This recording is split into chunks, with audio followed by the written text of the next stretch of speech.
আমি শুভেন্দু অধিকারী ঈশ্বরের নামে শপথ করিতেছি যে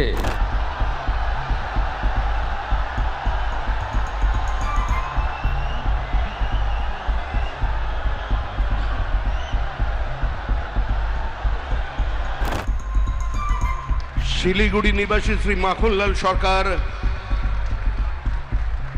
সবরীর প্রতীক্ষার মতো দীর্ঘ প্রতীক্ষা भारत केशरी डॉक्टर श्यामा प्रसाद मुखर्जी।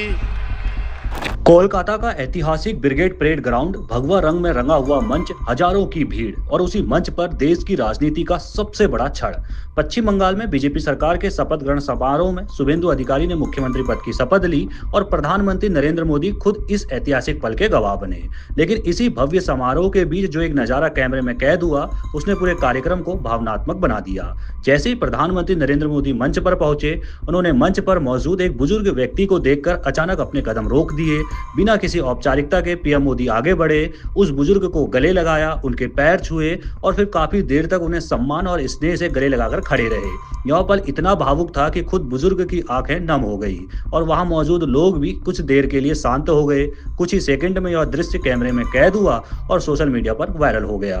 हर कोई यही सवाल पूछने लगा, आखिर पीएम मोदी ने इस बुजुर्ग को इतना सम्मान क्यों दिया और वह कौन थे जिन्हें मंच पर इतना खास स्थान मिला। बाद में सामने आया कि यह कोई सामान्य व्यक्ति नहीं थे, बल्कि पश्चिम बंगाल बीजेपी के सबसे वरिष्ठ और सम्मानित कार्यकर्ताओं में से एक माखनलाल सरकार थे। माखनलाल सरकार उम्र 98 वर्ष, लेकिन राजनीतिक इतिहास के जीवित दस्तावेज की तरह हैं।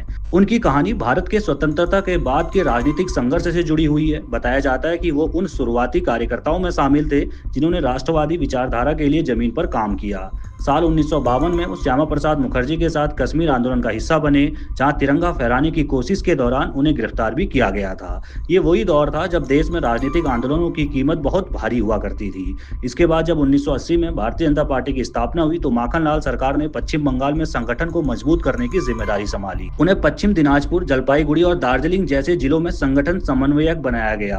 कहा जाता है कि उन्होंने बेहद कम समय में लगभग 10,000 नए कार्यकर्ताओं को पार्टी से जोड़ने का काम किया, जो उस दौर में किसी रिकॉर्ड से कम नहीं था। 1981 से लेकर लगातार 7 वर्षों तक वो जिला अध्यक्ष के पद पर रहे। यह अपने आप में एक दुर्लभ उपलब्धि थी, क्योंकि बीजेपी संगठन में आमतौर पर इतने लंबे समय तक किसी एक पद पर बने रहना आसान नहीं होता था।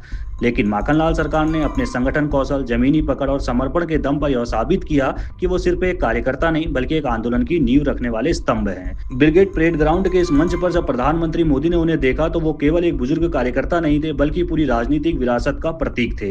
शायद यही कारण था कि पीएम मोदी ने न सिर्फ उनका अभिवादन किया, बल्कि उनके पैर छूकर आशीर्वाद लिया और उन्हें गले लगाकर सम्मान दिया। इस पूरे दृश्य ने यह संदेश भी दिया कि राजनीति केवल सत्ता और पद की कहानी नहीं होती, बल्कि उन लोगों की भी कहानी होती है जिन्होंने दशकों तक जमीन पर रहकर संगठन को मजबूत किया। माखनलाल सरकार जैसे कार्यकर्ता इस बात का प्रतीक हैं कि बड़े राजनीतिक बदलाव के पीछे अक्सर अनदेखे लेकिन बेहद मजबूत स्तंभ खड़े होते हैं। शुभेंदु अधिकारी की शपथ, पीएम मोदी की मौजूदगी और बंगाल में पहली बार बीजेपी सरकार के बीच यह एक भावुक क्षण बन गया है, जिसने पूरे समारोह को सिर्फ राजनीतिक नहीं बल्कि मानवीय और भावनात्मक भी बना दिया।